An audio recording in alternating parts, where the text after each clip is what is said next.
তো যে এলাকার যুবকরা আলেমদেরকে এত মহব্বত করে, অথচ আমার ধারণা মতে মাওলানা মামুনুল হক সাহেব জীবনেও এই গ্রামে আসেন না।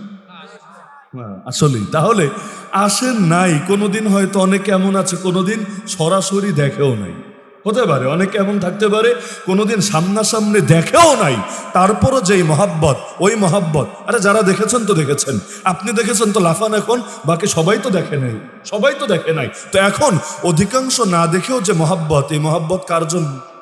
সে আলেমের মুক্তিতে মিষ্টি বিতরণ হয়েছে, এটাকে কেন্দ্র করে অনেক যুবককে পিটানো পর্যন্ত হয়েছে বালুর মাঠে ফেলে, অনেককে বিভিন্নভাবে জুলুম করা হয়েছে। মসজিদের ইমাম সাহেব, ইমামের চাইতে সম্মানিত কে আছে? সেই ইমামকে পর্যন্ত বিভিন্নভাবে লাঞ্ছিত, অপমানিত, অপদস্থ করা হয়েছে। এমনকি মসজিদে পর্যন্ত তালা লাগানো, নাউজুবিল্লাহ নাউজুবিল্লাহ। আরে মুসলমান কিভাবে পারে মসজিদে পর্যন্ত তালা লাগানোর দুঃসাহস পর্যন্ত দেখানোর অপচেষ্টা করেছে। আজ কোথায় তারা? এত অহংকার কোথায় গেল? এত স্পর্ধা কোথায় গেল?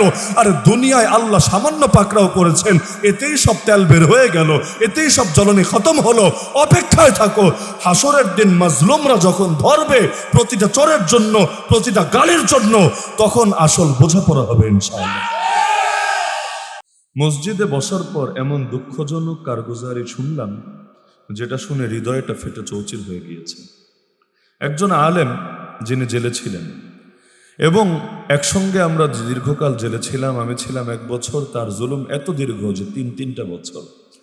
কারাগার থেকে বের হওয়ার পর চিন্তা করলাম, নিজে যেহেতু সেই মাজলুমানা হালত পাড়ি দিয়ে এসেছি, এখনো পর্যন্ত যারা আছে, যতদিন পর্যন্ত প্রত্যেকে বের না হবে, আমার প্রতিটা দোয়া এবং প্রতিটা ওয়াজের মধ্যে তাদের নিয়ে কিছুটা হলেও কথা এবং প্রতিবাদ থাকবেই থাকবে।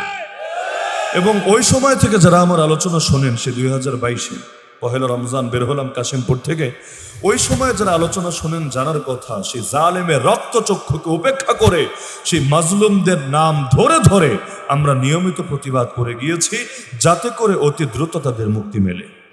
তো সেই মাজলুমদের মধ্যে অন্যতম শীর্ষ যেই কয়জন ছিলেন, তার মধ্যে অন্যতম নাম শেখুল হাদিস ইবনে শেখুল হাদিস আল্লামা মামুনুল হক হাফিজাহুল্লাহ তাআলা। তো হযরত যেদিন মুক্তি লাভ করেন, এটা উপলক্ষে জুমার পরে এই এলাকায় মিষ্টি বিতরণ হয়েছিল। আপনারা তো জানেন না মনে হয়, সকলেরই মনে থাকার কথা। আনন্দের সময় মানুষ মিষ্টি মুখ করে। তো একজন আলেমের মুক্তির চাইতে বড় আনন্দ নবী প্রেমিকদের জন্য কি হতে পারে? কারণ আলেমরা কার ওয়ারিস।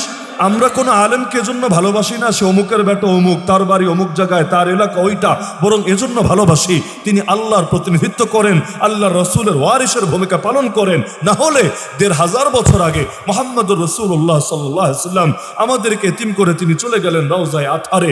তারপর আমাদের পর্যন্ত দিন পৌঁছলো কিভাবে? ইসলাম পৌঁছলো কিভাবে? কোরআন পৌঁছলো কিভাবে?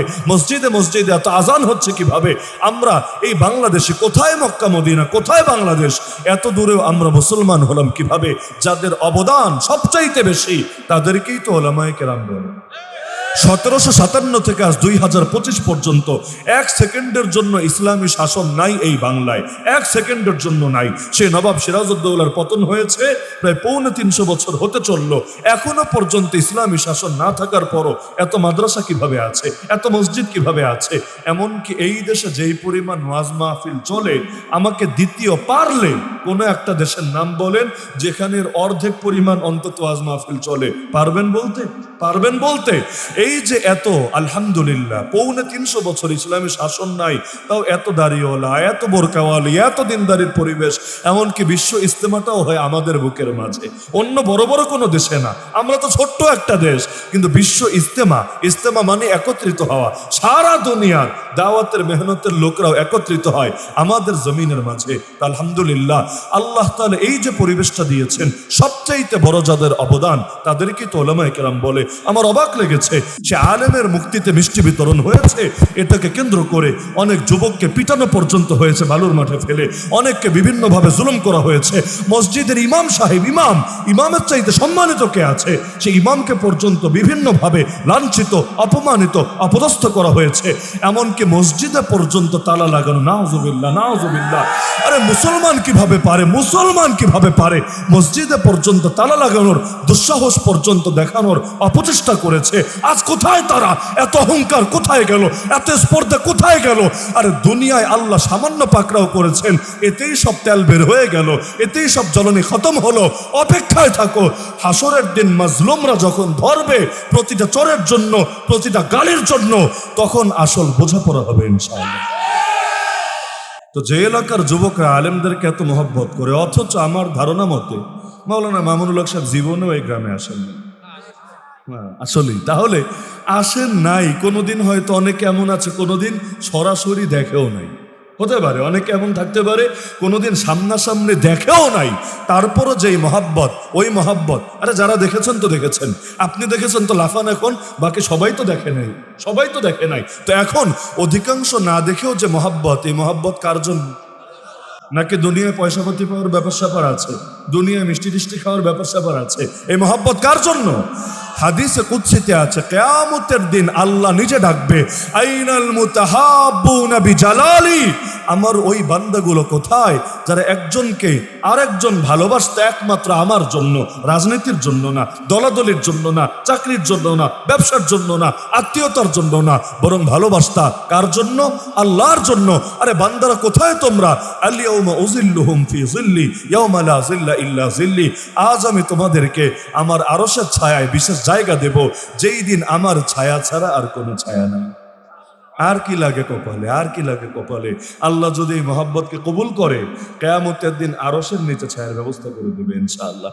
তাহলে আলহামদুলিল্লাহ, এই এলাকার যুবকদের হিম্মতের প্রশংসা করতে হয়, আসলেই প্রশংসা করতে হয়।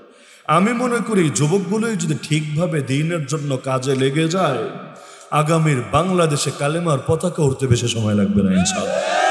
খালি আবেগটাকে ধরে রেখে প্রতিটা ক্ষেত্রে সহি দ্বীনের উপর থাকার চেষ্টা চালাতে হবে। যুদ্ধ মরণ পর্যন্তই চলবে।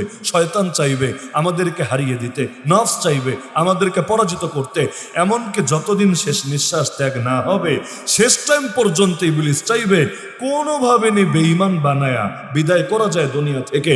আমাদের আমরণ লড়াই চলবে ওদের বিরুদ্ধে, আমরণ লড়াই। আমরা নফসকে বিজয়ী হতে দেব না, আমরা শয়তানকে বিজয়ী হতে দেব না, আমরা আল্লাহ ছাড়া কারো সামনে মাথা নত করবো না ইনশাআল্লাহ। পারবেন না ইনশাআল্লাহ? যদি চান যে জিন্দেগির সব ক্ষেত্রে যুদ্ধে জয়ী হবেন, আমি বিশেষ কিছু পরামর্শ দিতে চাই আপনাদেরকে। কোন যুদ্ধ? এই যুদ্ধ তীর তরবারির যুদ্ধ না, এই যুদ্ধ বর্ষা ধনুকের যুদ্ধ না, এই যুদ্ধ কামান আর গোলাবারুদের যুদ্ধ না, এই যুদ্ধ হলো নিজের ভেতরের শত্রুর সাথেই নিজের যুদ্ধ। এই যুদ্ধে যদি হারেন, ওই যুদ্ধ পর্যন্ত যেতেই পারবেন না। ভেতরের যুদ্ধেই যদি হারেন, বাহিরের যুদ্ধে আর দাঁড়াতেই পারবেন না। না হলে চিন্তা করেন, পৃথিবীতে এখন মুসলমান কত জানেন? 200 কোটির বেশি। কত? দুনিয়াতে 2 নম্বরই আছে এখন মুসলমান, 1 নম্বরে আছে খ্রিস্টানরা, 220 কোটি। 220 কোটি। তাহলে ওদের সাথে আমাদের খুব বেশি ব্যবধান নাই, মাত্র 20 কোটি, মাত্র, খুব বেশি ব্যবধান না।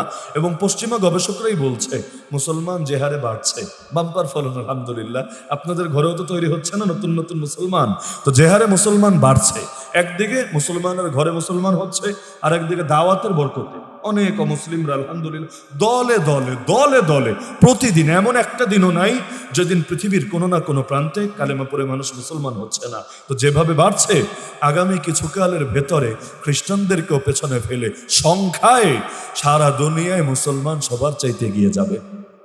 আরে যেই দুনিয়ায় 200 কোটি মুসলমান থাকে, ওই দুনিয়ায় এখনো নিয়মিত আমার নবীকে গালিগালাজ করা হয়ে থাকে। যেই দুনিয়ায় 200 কোটি মুসলমান থাকে, এই সোনার বাংলায় পর্যন্ত মুসলমানদের এত বড় একটা দেশ, দেশটা সাইজে ছোট হতে পারে, কিন্তু কি হারে মুসলমান আছে এই দেশে, এখানে পর্যন্ত কোরআনকে পায়ের তলায় ফেলে পা দিয়ে পিষ্ট করে অপমানিত করার দুঃসাহস, তাও দূরে কোথাও না, এই ঢাকা শহরে, মসজিদের শহরে, আলেম ওলামা শহরে পর্যন্ত দেখানো হয়ে থাকে। জালেমের পতন হয়েছে 1 বছরের বেশি সময় আগে, এখনো পর্যন্ত 90% মুসলমানের দেশে আলেম ওলামাকে বিভিন্নভাবে অপমানিত করা হচ্ছে। বহুত মসজিদে গত এক বছরে ডজন ডজন মসজিদের তথ্য আমি দিতে পারবো, যেখানে ইমাম খতিবের চাকরি চলে গিয়েছে অন্য কোন দল, আগের দল না, অন্য কোন দলের স্বার্থে আঘাত করার কারণে। দল বড় হয়ে গেল ইসলামের চাইতে, দল বড় হয়ে গেল দিনের চাইতে। এমনকি কোনো ইমাম যদি ভুলবশত কোনো তথ্য দিয়েও থাকে, যদি হয়ও, তাহলে সেটা সংশোধনের তরিকা কি? নিজের ক্ষমতা দেখানো নাকি আদবের সঙ্গে তাকে শুধরানো? কোনটা আপনারা বলেন? হ্যাঁ, ইমামের আলেমের ভুল হতে পারবে না এমন না, ভুল হতে পারবে না এমন না, তারা ফেরেশতা না, তারা মানুষ। কিন্তু আলেমের ভুল হলে সেটা তো তার চাইতে মুরব্বী আলেম যারা, তাদের মাধ্যমে সমাধান করা হবে, নাকি দুই পয়সার লোকে গিয়ে আলেমের সাথে বেয়াদবি করবে? ইসলাম কি বলে? কি বলে? এই যে মাহফিলে সভাপতি আলেম কেন রাখা লাগে জানেন? এটা আদব। কিন্তু মাহফিলে সভাপতি, সভাপতি মানে সবার মূল ব্যক্তি, পতি মানে স্বামী, স্বামী, স্বামী মানে মালিক, তাহলে সভাপতি মানে কি? সবার প্রধান ব্যক্তি, মূল ব্যক্তি, সভাপতি। আলেম কেন রাখা লাগে জানেন? তো যেন তেন আলেম না, বক্তা আসবে যেই মানের, সভাপতি হবে তার চাইতে বড় মানের আলেম।